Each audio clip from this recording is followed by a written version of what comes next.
Entonces, hola, ¿me escuchan? Buenas noches, doctor, si se escucha. Un momentito para que estén los demás, unos 5 minutos más y voy a dar comenzar el tema, ¿listo?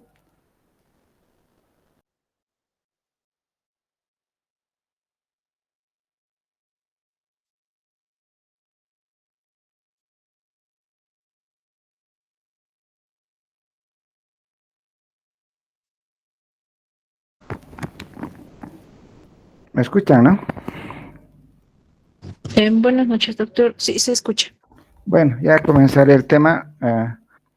De todos modos, os voy a compartir las diapositivas. El tema está en cirugía y vamos a comenzar con la definición de hemostasia.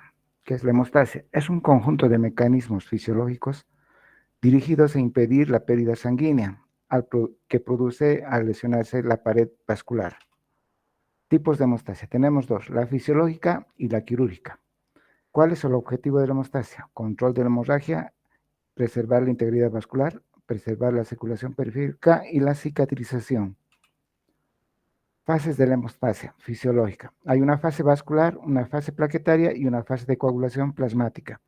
Bueno, esto ya lo han visto el año pasado en el tema de fisiología, ¿no? Que ustedes lo saben más, mucho mejor que fase vascular. ¿En qué consiste? Cuando hay una injuria vascular, o sea, un trauma, hay contracción de las células musculares de la pared del vaso, disminuye el diámetro del vaso, disminuye la pérdida de sangre. Para que eso ocurra, hay factores nerviosos, factores humorales y plaquetarios, ¿no? Más pequeño, ¿qué es lo que pasa cuando hay una agresión en un vaso? Contracción de la membrana basal, liberación de vasoconstrictores, vasoconstricción refleja. En la fase plaquetaria, ¿en qué consiste? Hay adhesión plaquetaria, activación plaquetaria y agregación plaquetaria. Igualmente aquí hay, dependiendo, bueno, no depende de los factores de coagulación que para que se haga esta función de la adherencia de la adhesión plaquetaria, ¿no? En la activación plaquetaria hay un cambio de forma, liberación y oxidación del ácido araquidónico para transformar en trioxano 2, que a su vez induce a mayor contracción y agregación.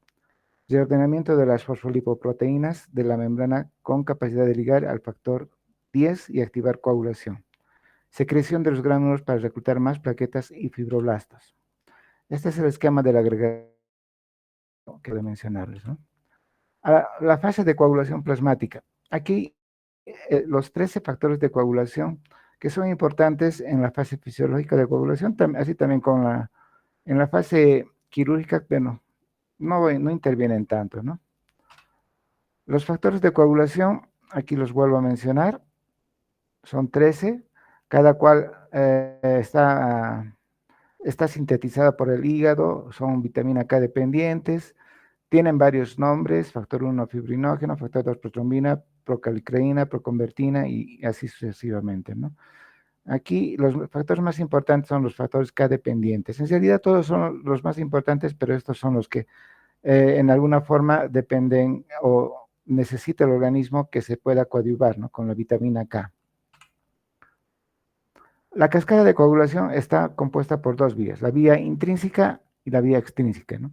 La vía intrínseca componentes son intraplasmáticos, sin la necesidad de una superficie para iniciar el proceso. La vía extrínseca cuando requiere la exposición del factor tisular del vaso para iniciar la cascada del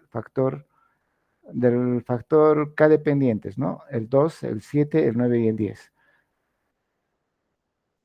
Generalmente en los factores de coagulación con un corte algo entra en acción la vía extrínseca, ¿no?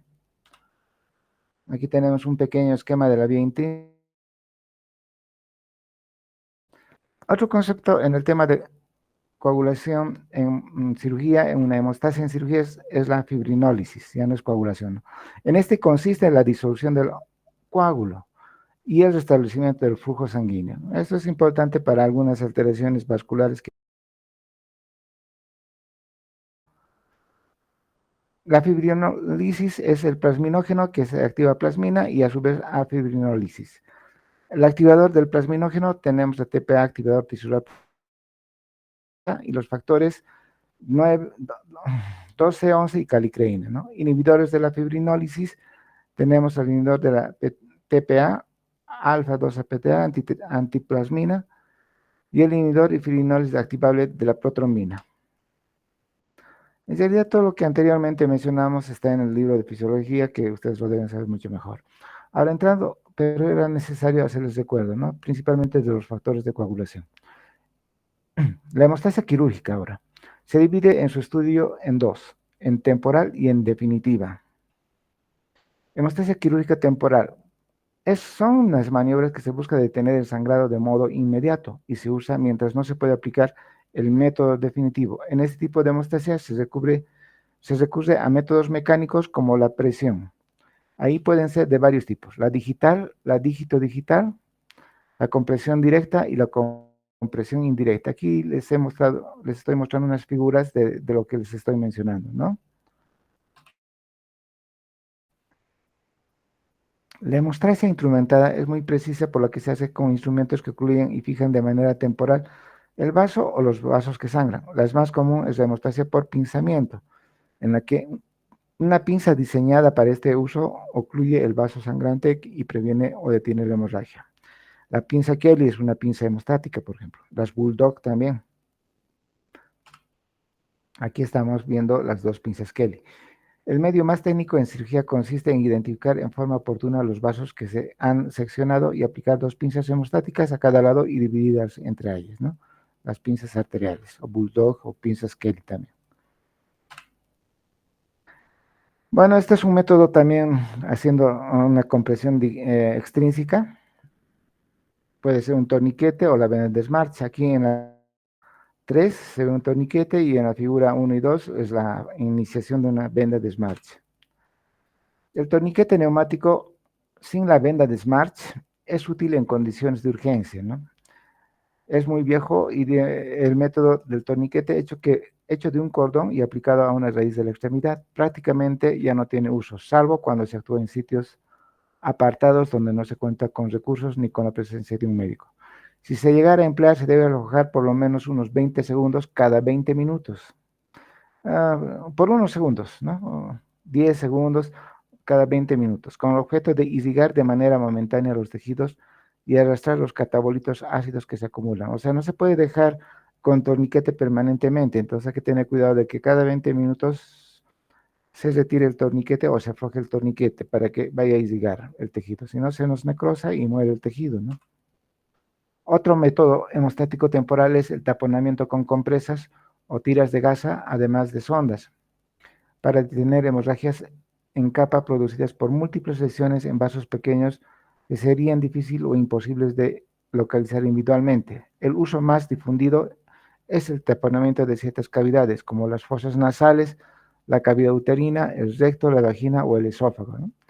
O sea, son vasos, como decíamos, sangrado en napa, que no se puede coagular uno por uno, entonces lo más factible es usar sondas o compresas.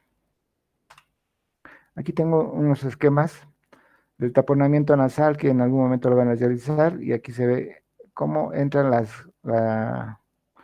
gasas a nivel de la fosa nasal y para eso hay instrumentos también para esa maniobra, para esas maniobras, ¿no? Aquí el taponamiento uterino, igualmente que hay instrumentos, los espéculos vaginales, el espéculo nasal. Tenemos el balón intraluminal de Fogarty. Este balón es intravascular. En arterias grandes no se puede hacer una ligadura, ¿no? En la carótida, por ejemplo, no se puede hacer un taponamiento permanente. Entonces, la sonda de Fogarty es una sonda especial que se utiliza para ocasiones de emergencia. Esta sonda hace un balón, se insufla en un balón y se retira luego para proceder a la sutura, ¿no? Ahora, el balón de gastroesofágico, este también es muy importante, de Stecken-Blackmore. Es una sonda de Stecken-Blackmore, que tiene dos globos, uno esofágico y uno que se acomoda en el estómago. El que se utiliza es la sonda, el globo esofágico. Este generalmente se utiliza para cuando se está realizando o hay hemorragias digestivas altas de causa esofágica. Aquí una figura más importante.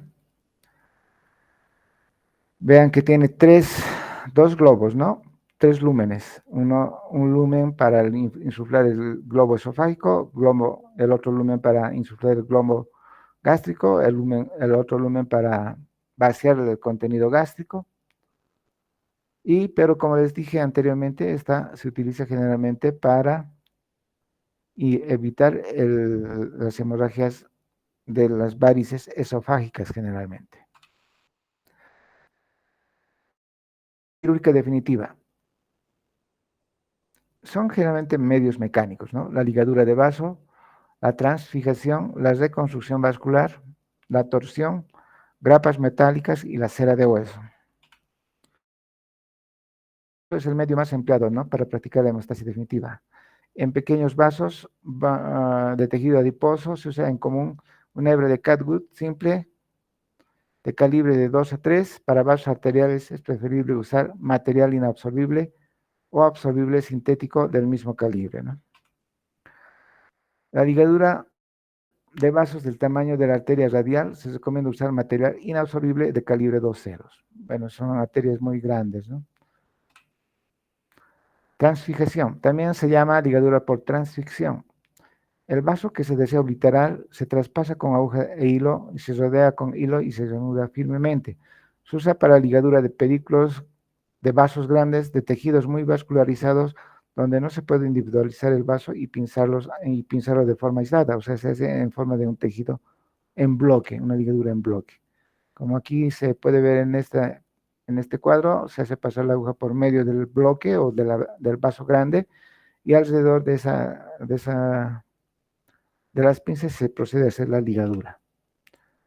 El otro método es una reconstrucción vascular. Se usa cuando no se desea obliterar vasos de gran calibre que están sangrando.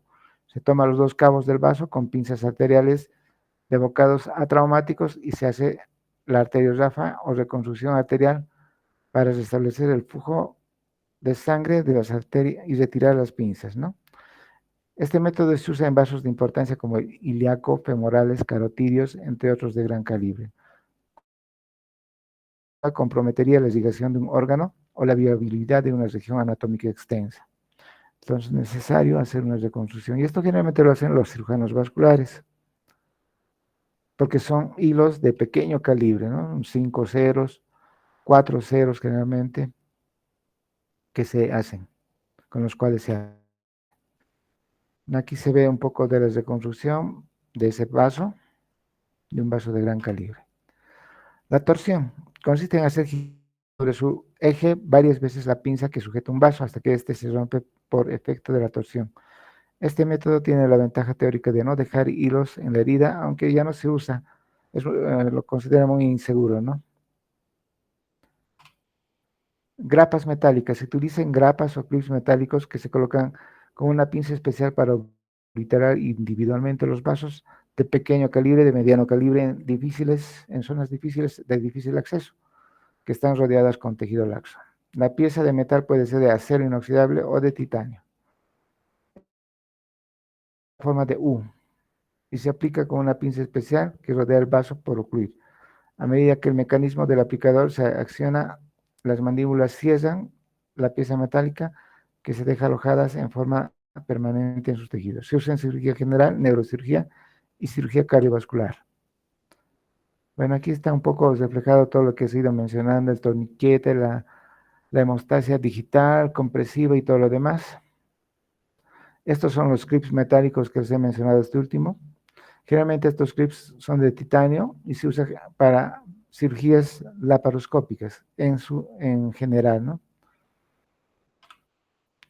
La cera de hueso. Como sabemos que en el hueso es imposible realizar ligaduras, es que por lo que general se oblitera el tejido esponjoso sangrante con cera de abeja, estéril, que se unta en la superficie ósea. La médula ósea es bien sangrante, ¿no? Tiene mucha irrigación y es difícil hacer un método, algún otro método, ¿no?, para que eso se haga una hemostasia, y lo que se usa es cera de hueso, que es de cera de abeja, ¿no? Aquí tenemos cómo llega la cera de hueso, cera para huesos directamente. Métodos térmicos y eléctricos. Entre los métodos térmicos y eléctricos tenemos el electrocauterio, que es el que más se usa, el método por enfriamiento, el láser y el ultrasonido, que es lo último que se está usando. La hemostasia térmica y eléctrica es la que más se utiliza, ¿no? Es el desarrollo de técnicas de anestesia con compuestos no explosivos. Ha resucitado el uso del cauterio en la actualidad, que es el electrocauterio, ¿no? Consta de un aparato de corriente eléctrica de alta frecuencia que tiene un electrodo indiferente o inactivo, el cual se coloca en contacto con una superficie extensa de la piel, y el otro polo llamado electrodo activo, que es un lápiz estéril que se cierra al circuito en el punto deseado por el cirujano, lo cual produce un calor suficiente para coagular y destruir los tejidos. También se llama por diatermia. Aquí está el equipo del electrobisturí y los diferentes componentes que hemos mencionado, el lápiz que está en la primera figura, que es el electrodo activo, y los otros son los electrodos inactivos que se ponen en las superficies de la piel. Su efecto hemostático es resultado de la carbonización. El uso de estos equipos presupone precauciones de seguridad, entre las que están: no preparar la piel con sustancias inflamables. El equipo debe estar conectado a la tierra eléctrica a la sala de operaciones. El uso de este equipo produce interferencia eléctrica en los monitores y es peligroso para los pacientes con marcapaso. Si su uso es necesario, se debe vigilar al paciente y tener en una sala con un desfibrilador. Las alternativas de colocación de electrodo indiferente consiste en placas, parches, brazaletes con armadillas impregnadas con un gel conductor. Nunca se debe colocar en un saliente ósea. Las conexiones y la integridad de los cables deben ser revisadas antes de cada operación y supervisadas antes de cubrir al enfermo con campos estériles. Bueno, eso era mediante el electrobisturí, que es lo que más se usa, ¿no? Ahora estamos en la hemostasia por frío. El frío profundo hasta menos 192 grados Celsius causa una trombosis intracapilar, produce linfostasia y hemostasia, sobre todo en zonas ricamente vascularizadas. El nitrógeno líquido es el refrigerante más utilizado. Al gasificarse, el nitrógeno absorbe el calor, congela los tejidos, que mueren poco después, y también se usan otros gases como freón y el ácido carbónico. No se utiliza ya mucho, ¿no? Ahora, el otro método es el láser. Luego veremos el ultrasonido. El láser es un acrónimo de la expresión inglesa Light Amplification Simultaneous Emission of Radiation. Amplificador de luz por emisión estimulada de radiación, láser. Un rayo de luz intenso y conectado en una sola longitud de onda que proviene de una fuente monocromática, ¿no? Cuando el rayo láser toca el tejido, las células de este alcanzan temperaturas muy elevadas y se transforman en vapor y calor. En los órganos en los que se puede aplicar este método es factible controlar la hemorragia proveniente de pequeños vasos y practicar ablaciones en los tejidos. El uso del láser es delicado debido a que el reflejo de las luminosos sobre las retinas de los operadores puede ocasionar daños irreversibles. Por ello se toman las precauciones de seguridad pertinentes, como señales de advertencia en las puertas, uso de anteojos, cursos de seguridad para el personal que opera estos instrumentos. Generalmente el láser no se utiliza mucho en nuestro medio, ¿no? Luego vemos el ultrasonido. El ultrasonido, estos equipos se usan para lograr una coagulación controlada. La punta del instrumento vibra a 55,000 veces por segundo. Su hoja es capaz de desnaturalizar las proteínas y formar un coágulo firme. Estos instrumentos, activados generalmente de alta frecuencia, permiten ocasionar mínimo de lesión térmica lateral y tienen la ventaja de no pasar el cuerpo del paciente, ¿no? O sea, es mediante las vibraciones que éste llega a coagular, inclusive a cortar el tejido, desnaturalizando las proteínas, ¿no? Este equipo se utiliza generalmente también para cirugías laparoscópicas, pero como sabrán que en nuestro medio todavía no ha llegado. Hay algunas en algunos hospitales que ya hay este equipo de coagulación para hacer por ultrasonido. Métodos de hemostasia definitivos químicos. Los otros eran físicos y ahora vemos con los químicos. Hay compresas de gelatina, celulosa oxidada, colágena microcristalina, trombina de uso tópico y adhesivos biológicos. Agentes químicos tenemos la epinefrina, que nos produce vasoconstricción, la fibrina hemostática, que son los que más se utilizan, el gel FAN es el más utilizado, el oxigel, surgel y avitene no tenemos en nuestro medio, y tenemos el sello de fibrina, que tampoco lo obtenemos. El gel fan o la gelatina es lo que más se utiliza. Aquí tienen las presentaciones de cada uno de los componentes que les he mencionado. Compresas de gelatina purificada y absorbibles que se expande en paquetes estériles en forma de almohadillas de polvo. Se recortan láminas del tamaño deseado o se desmenuzan sobre superficies sangrantes. El uso correcto se hace sumergiendo la pieza en suero salino caliente y exprimiéndola contra una superficie plana antes de entregar al cirujano. Se espera que la fibrina forme un coágulo resistente. Algunos cirujanos humedecen la trombina humedecen en trombina o adrenalina para aumentar su poder hemostático.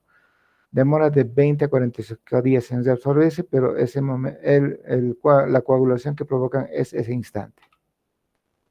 La celulosa oxidada son derivados absorbibles de la celulosa. Se expende en forma de armadillas o mallas de gasa como mallas fibrilares o en polvo contenidas en paquetes estériles. O sea, vienen como gasitas más que todo y esas se van aplicando. Sus fabricantes dicen que al contacto con la sangre la celulosa oxidada formula un coágulo, ¿no? Este componente puede interferir con la regeneración ósea, por ello es que no se recomienda su aplicación sobre el hueso. Ojo con eso, ¿no?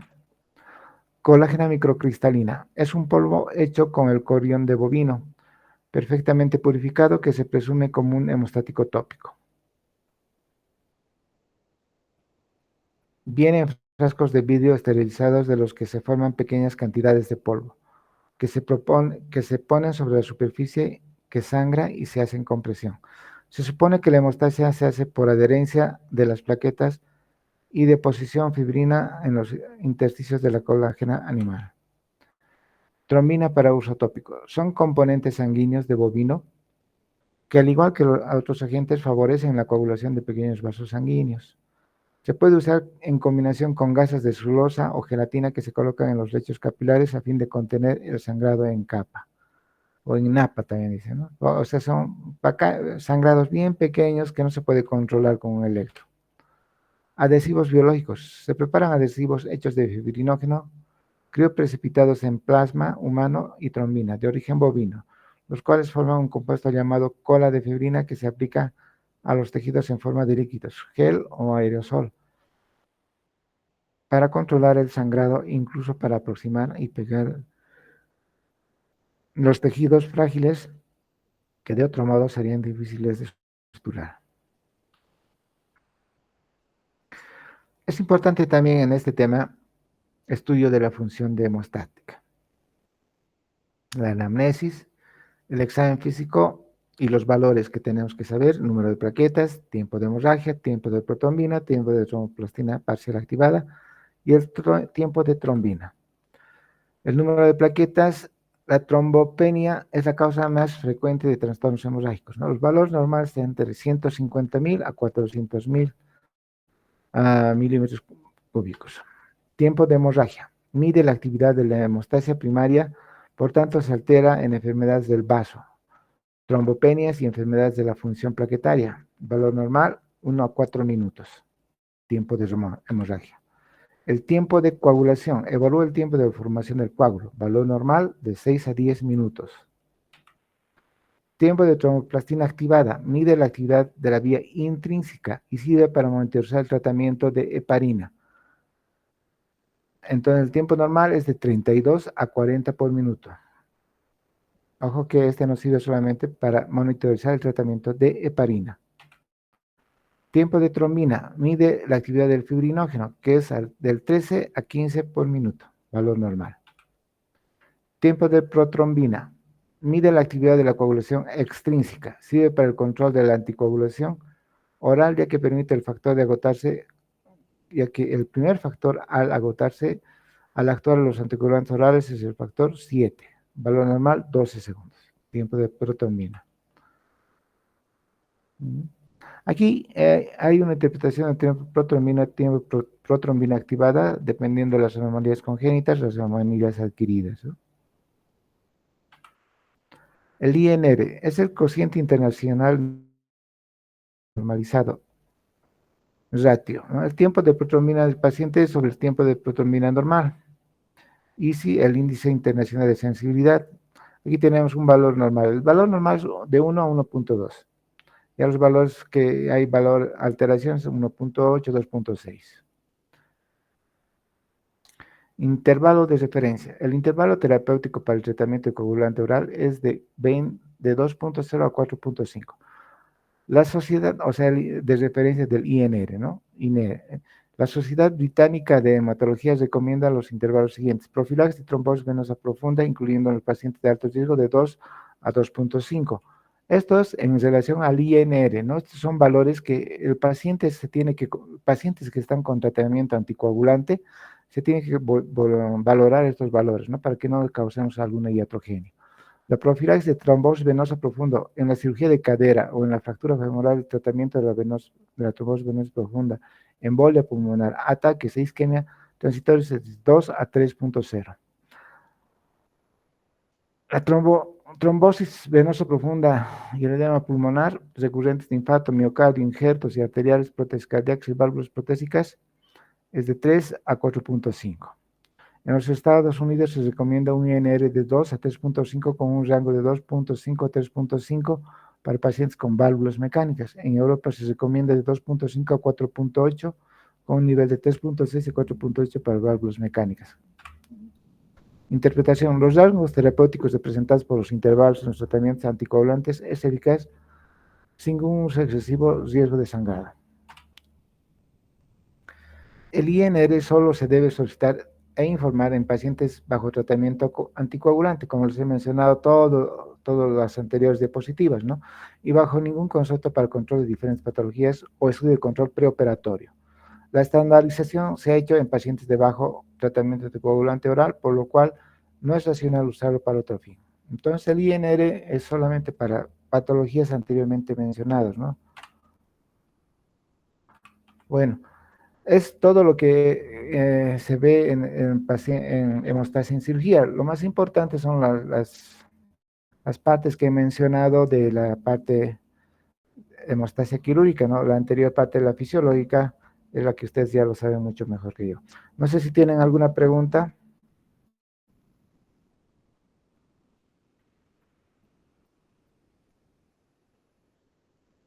Bueno, al no haber preguntas, daremos terminado el tema.